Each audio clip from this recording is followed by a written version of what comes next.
tratar de darles las claves para que ustedes hagan el diagnóstico adecuado y no, o sea, para que puedan hacer diagnóstico y manejo. Entonces, por eso es una clase pues bastante larga.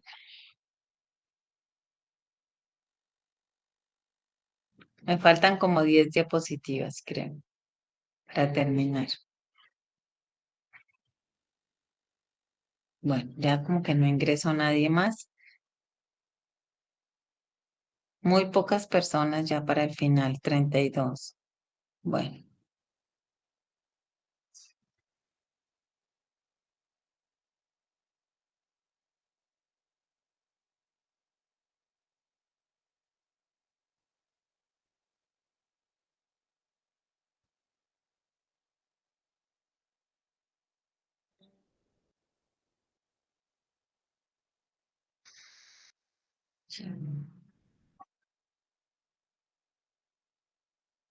bueno, entonces lo que les venía diciendo es importante que determinen si la paciente, una de las condiciones de más riesgo es tiene o no tiene lesiones activas y tiene o no tiene las membranas rotas.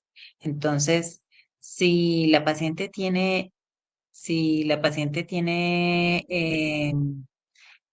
lesiones, lesiones macros, tiene síntomas o lesiones macroscópicas en el momento del parto, si sí las tiene, hay que verificar que tenga la bolsa íntegra, es decir, que no haya roto membranas, y si es así y tiene las membranas íntegras, proceder a la cesárea para evitar la infección.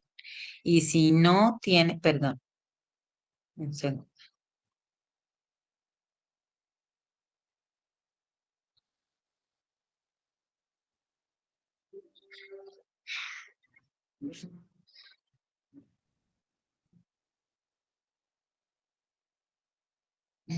Y si no tiene lesiones, se puede proceder al parto.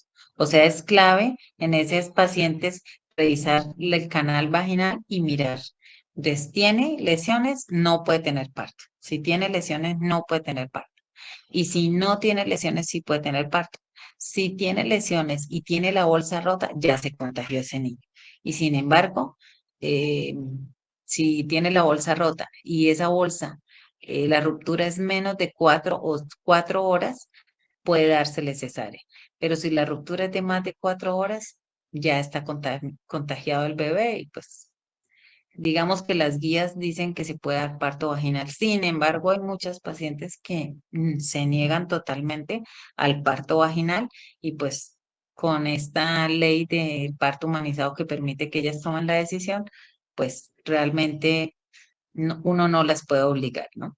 Entonces, la única manera para darle parto vaginal es que no tenga lesiones.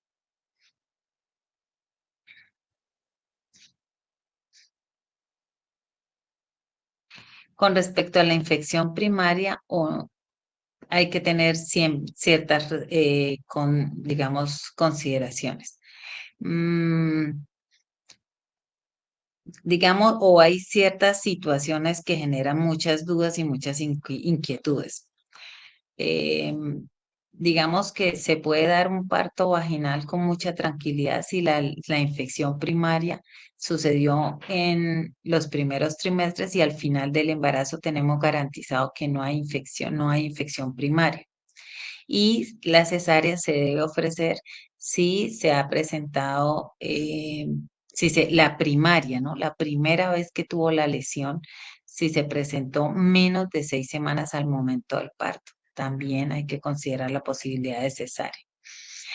La infección recurrente es muy importante hacerle el tratamiento inmunosupresor y solamente se dará parto, nuevamente les digo, si no hay lesiones activas. Realmente las lesiones activas no genitales, que son las que se puedan presentar en la cara, no contraindican el parto y se recomienda es cubrir esas lesiones si están activas para evitar que se libere el virus, pero pues una lesión en boca, en cara, no va a contraindicar un parto vaginal, que esa también es una pregunta frecuente. Aquí lo que yo les decía con respecto a la ruptura prematura de membranas. Ustedes saben que si la ruptura prematura de membranas es menor de 34 semanas, y pues no sé, o si ya tuvieron la clase y si no la han tenido, pues yo les doy esta explicación. Toda ruptura prematura de membranas que sea menor de 34 semanas se intenta contemporizar, o sea, se manejo expectante procurando llevar el embarazo hasta las 34 semanas. Y si la paciente tiene historia de infección recurrente por herpes, pues lo que hacemos es darle tratamiento con aciclovir todo el tiempo hasta llegar a las 34 semanas, 400 miligramos cada 8 horas hasta llegar al tiempo. Si tiene más de 34 semanas, no se contemporiza. Ya rompió membrana y tiene más de 34 semanas, se procede a desembarazar.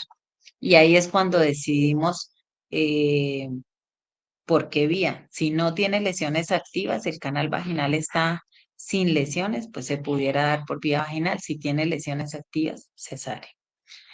Mm, principalmente, eso es. Acá no se recomienda hacerle pruebas para herpes a todas las pacientes, no. Eso en Colombia ni en ninguna parte del mundo, solamente cuando hay lesiones recurrentes o sospechas de infección se hacen las pruebas. La lactancia materna no está contraindicada por el herpes, ni tampoco porque la paciente esté con aciclovir o al aciclovir, se le puede seguir dando leche materna. Y para finalizar, continuamos con el último, que es el parvovirus B19. El parvovirus B19 eh, es un virus que tiene una característica y es que es citotóxico para las células progenitoras, es decir, para las células madre principalmente de la línea hematológica. Entonces, esto es muy importante, este concepto. Eh, el parvovirus El parvovirus B19 es un virus de tipo DNA de la familia Parvoviridae. Se transmite, la característica de esta infección es que se transmite por vía respiratoria o por transfusiones con sangre contaminada. Puede afectar a los seres humanos y puede afectar a los animales, principalmente a los caninos. Ustedes han oído que a tal perrito le dio una parvovirosis. Bueno, es ese virus. Em, pero el parvovirus que ataca al ser humano es el parvovirus B19, ¿sí? Y la característica es que le va directo a las células madre, esa es su afinidad principal. Las mujeres que no han tenido infección por parvovirus B19 en su infancia, pues son las susceptibles de adquirirlo durante el embarazo. Esta infección principalmente se presenta en la infancia, igual que las otras, que la mayoría de las otras infecciones, y se llama la enfermedad de la bofetada. Así está caracterizado porque los niños cuando están en edad preescolar y adquieren esta infección, las mejillas se ponen supremamente rojas. Entonces, pues se ha apodado así la enfermedad. La infección aguda por parvovirus B19 se dice que puede presentarse entre un 3.3 a un 3.8%, pero puede llegar a incrementarse hasta un 15% en periodos de epidemia, cuando hay muchos niños así como infectantes. Y la prevalencia en las mujeres gestantes puede ser de un 35 hasta un 65%. La primoinfección como tal se presenta principalmente en los niños pequeños de 5 años y puede ser hasta los 15 años en un 70% y un 20% en adolescentes hasta la edad adulta joven. Entonces, digamos que uno esperaría esta enfermedad aquí y las mujeres que se escapan y no adquieren la infección aquí, pues desafortunadamente la pueden adquirir en el embarazo. En general se dice que los adultos han tenido esta infección hasta un 60 o un 65% de los adultos. Aquí es importante, volvemos a los porcentajes, ¿no? Entonces, como tal, la afectación en la vida al feto como tal es bajo. Mm, la afectación también depende del trimestre. Entonces, si la enfermedad se adquiere antes de las 9 semanas, se dice que le puede producir hidrops al bebé menos del 1%. Entonces, esta es una enfermedad que produce una anemia fetal muy severa.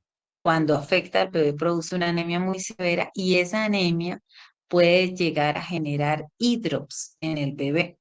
Entonces, el hidrops es cuando hay, como en los ancianitos, el estado de anasarca. Es un bebé que está edematizado, que tiene por lo menos dos cavidades con colección de líquido, ya sea en el abdomen ascitis, en los pulmones derrame pleural, en la caja torácica derrame pleural o edema subdérmico y están todos edematizados. Entonces, la principal afectación va a ser una anemia muy severa en el feto y, en el peor de los términos, el hidrops. A medida que va incrementando las semanas de gestación, pues digamos que va a haber un punto mayor entre la semana 16 a la 20, donde se puede producir el hidrops, que es de un 12%. Y después de semana 20 ya baja la probabilidad a menos del 5%. Lo mismo sucede con la muerte del bebé. Digamos que el periodo de mayor mortalidad es de la novena hasta la semana 16-17 y luego baja la probabilidad. Aquí tenemos un niño en esa etapa preescolar infectado por parvovirus B19. Se tienden a manifestar en la carita ese eritema facial, un eritema cutáneo facial, una erupción cutánea también en el tronco y en las extremidades, principalmente del tronco y extremidades superiores. Fiebre, congestión nasal y dolor abdominal y cefalea. Quiero que miren la foto del lado derecho. Ese es un feto hidrópico. Se ve que tiene una colección de líquido importante en el tronco, en cavidad abdominal y tórax. Y la cara está toda edematizada. Es un bebé que falleció por un hidros fetal. Puede producir artropatía en manos, muñecas, rodillas y tobillos. Usualmente hay un nexo epidemiológico o algún niño que le transmitió la infección a la mamá y se confirma por inmunoglobulina G e inmunoglobulina M positiva, pero se puede hacer reacción en cadena de la polimerasa para confirmar la infección fetal. Sin embargo, la característica de la infección fetal es la anemia. Entonces, si nosotros empezamos a ver que un bebé tiene eh, ascitis, derrame pleural y está hidrópico, ahí se me va a descargar el computador. Debemos considerar, siempre que hay hidros fetal y hay anemia fetal, debemos considerar que la primera opción es una infección por parvovirus B19 y lo que debemos hacer es confirmarla por una PCR en líquido amniótico. Espérenme un momento. Acá se va. Entonces, cuando ustedes piden la ecografía de detalle y nosotros les decimos, por favor, descartar infecciones tipo TOSH, porque de pronto vemos una ascitis o un derrame pleural, ahí es cuando ustedes les estamos diciendo, haga la inmunoglobulina G e inmunoglobulina M para las que no le han hecho. Ustedes ya digamos, por protocolo le hacen estudios para sífilis y ustedes hacen estudio eh, por protocolo para toxoplasma, entonces le tienen que hacer a todo lo demás, citomegalovirus, herpes, parvovirus, ¿sí? Y si sale positivo, inmunoglobulina G, inmunoglobulina M, amniocentesis para PCR. ¿Cuándo entonces vamos a pedir inmunoglobulina G, inmunoglobulina M? Cuando la mamá tiene síntomas que puedan sugerir que tiene un parvovirus, pero algunas veces es asintomática y ella no ni se dio cuenta en qué momento adquirió. Principalmente por marcadores ecográficos que sugieren que el bebé puede estar con un hidrops, un edema fetal de origen no inmunológico, es decir, de origen infeccioso. Cuando la mamá manifiesta que su hijo tiene la infección, que ya fue diagnosticado, y cuando hay un edema nucal, un pliegue nucal importante, aumentado, y en fetos en que tienen cariotipo normal, ya se les descartó síndrome de Down, y se les descartó cardiopatía, se les debe descartar infección tipo TORS. ¿Cuáles son los signos de anemia fetal? Porque estos niños eso es lo que van a tener, una anemia muy severa. El edema cutáneo, ascitis, derrame pleural y derrame pericárdico. Esto también es importante. Y el ductus venoso va a alterarse por esa anemia y la arteria cerebral media es la que vamos a medir y la velocidad pico sistólico para todos los que han estado en la unidad de medicina materno-fetal. Cuando le medimos en el Doppler fetal, la arteria cerebral media es la velocidad de la arteria cerebral media la que nos dice la gravedad de la anemia. Si la velocidad está severamente incrementada, la anemia es mayor. Otros signos, entonces, el intestino hiperecogénico, la cardiomegalia, estos niños entran en una falla cardíaca, van a tener oligohidramnios o polihidramnios y efectivamente también la placentomegalia. Entonces, aquí tenemos el algoritmo IgG-IgM positivo. En estos casos se debe proceder a confirmar si hay anemia por estudios de Doppler en el bebé y se debe proceder a hacer una amniocentesis para poder determinar confirmar la causa del parvovirus de que es el parvovirus el que está generando toda esta alteración que estamos viendo ecográficamente y se debe transfundir el niño inútero. Estos niños prácticamente que el tratamiento no es antiviral, no va hacia el virus, sino transfundir al bebé. Eso es lo que va a resolver la enfermedad. El problema es que a veces toca transfundirlo una, dos, tres veces. Entonces, eso puede ser una dificultad. Y si tiene IgG positivo con IgM negativa, es una huella inmunológica. Si tiene IgG positivo e IgM negativo, esa paciente es susceptible de infectarse. ¿Y qué puede suceder también? Que el niño efectivamente tenga IgG positivo con IgM positivo, o sea, está en una infección reciente, pero no tenga hidros, ¿sí? Entonces puede ser un bebé que tenga una anemia que no es severa, que no está en fase hidrópica, que es una anemia leve, pero que requiere hacerle seguimiento cada semana con Doppler para ir mirando cómo evoluciona y si se torna hidrópico, llevarlo al punto de transfundirlo. Diagnóstico diferencial, tenemos que considerar todas estas posibilidades, rociola, rubeola, sarampión, porque es exantemática. Algunas infecciones por enterovirus, estreptococo del grupo A, infección aguda por VIH y mononucleosis infecciosa, que es el citomegalovirus. Siempre se debe hacer seguimiento porque, como les digo, son bebés que pueden tener una anemia leve que puede progresar a moderada y severa. Y para esto lo hacemos con Doppler fetal. Entonces ustedes remiten a esa paciente, nosotros la seguimos viendo con Doppler fetal semanal, ¿sí? Y por lo menos tienen que pasar 12 semanas después de que ha transcurrido la infección materna para que, digamos, uno empiece a considerar que ha disminuido el riesgo. No hay tratamiento para el virus, como ya les dije, se da tratamiento en el momento de los síntomas agudos para la mamá y el tratamiento para el bebé es la transfusión intrauterina y nosotros decidimos en el momento ideal de la transfusión, ¿sí? Entonces, ¿cómo lo definimos? Pues dependiendo de los niveles, espérenme un segundo, dependiendo de los niveles de la velocidad en la arteria cerebral media. Eso tampoco se hace a ojo. No, yo no puedo saber a las 34 o a las 28 semanas cuánto es el nivel severo.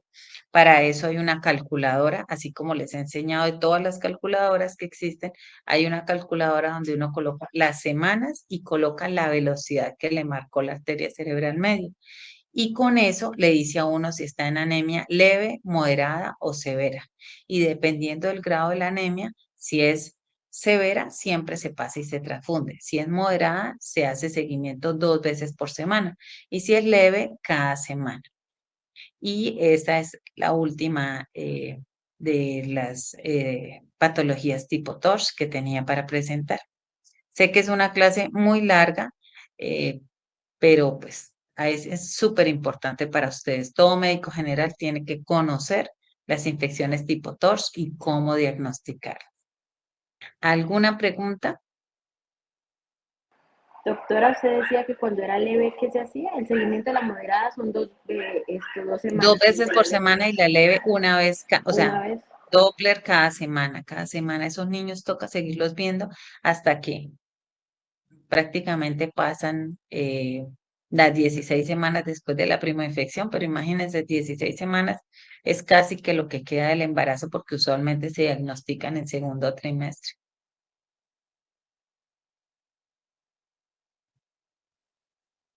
Lo importante es que a ustedes no se les queden esas pacientes. Siempre, o sea, siempre que nosotros les coloquemos en una ecografía de detalle sospecha de infección tipo TORCH, esa paciente ustedes de una vez cuando no la vayan a remitir, remítanle ya con las pruebas solicitadas. Y ya nosotros las seguimos encaminando, las manejamos en conjunto, pero que no se les vaya a pasar una infección de estas. Y algo muy importante en rubeola.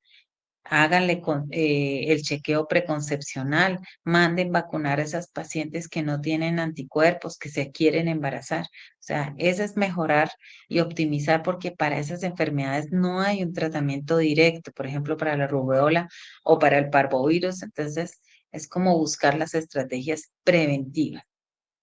Doctora, en esta infección por parvovirus, si la paciente ya estuvo expuesta en la niñez, ya no hay riesgo de nada. Ya, no hay riesgo, sí, no hay riesgo, no se reactiva. Mm. Doc, una pregunta sobre toxoplasma. La parte de la teoría de la abuela se daba, o sea, cuando las dos eran negativas y al mes, o sea, ¿cómo daría el resultado para yo saber qué he heredado? Claro. Bueno, no sé si, bueno, voy a tratar de explicarle, si no me hago entender, vuelvo y pongo el cuadrito.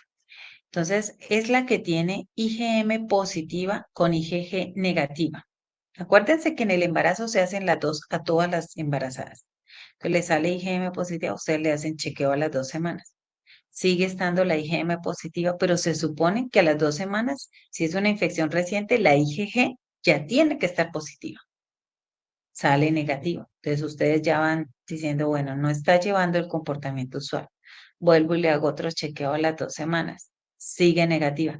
Ya esa paciente, ustedes dicen, no, esa paciente, esos anticuerpos IgM que tienen son heredados, porque ya debería tener la G positiva. Pero ¿qué pasa? Que esa paciente es como si fuera una IgG-IgM negativa, o sea, esa señora nunca ha tenido ella su infección verdadera. Entonces ella sale del grupo, digamos, de seguimiento de cada 2 semanas y entra en otro grupo, que es el grupo a la que tienen que seguir mensualmente, pero no es con IgM a esa se le sigue es con IgG, a esa específicamente. Y la que está IgG negativa con IgM negativa, se le hace seguimiento con IgM. Esa es una pregunta de examen y es una pregunta donde algunas veces patinan. Entonces es importante que lo entiendan bien. Ambas son pacientes que están en riesgo de primoinfección en el embarazo, pero mientras a una yo la tengo que seguir con IgM para ver en qué momento se me infecta, a la otra la tengo que seguir con IgG. Sí, sí estamos, Sí, señora, o sea que en la que se hereda desde el inicio tendría la G negativa y la M positiva, ¿sí? sí, sí señor, sí señor, porque heredó las M, nunca ha estado expuesta. ¿Alguna otra pregunta? Es una sola clase, pero tiene muchos temas. No, señora, ya. Muchas Bueno, gracias. entonces que descansen y bueno, lean la clase porque realmente es muy importante estos conceptos. Que descansen, hasta luego. Gracias, doctora. Hasta luego. Gracias, doctora. Hasta luego. Gracias, Gracias, doctora. doctora.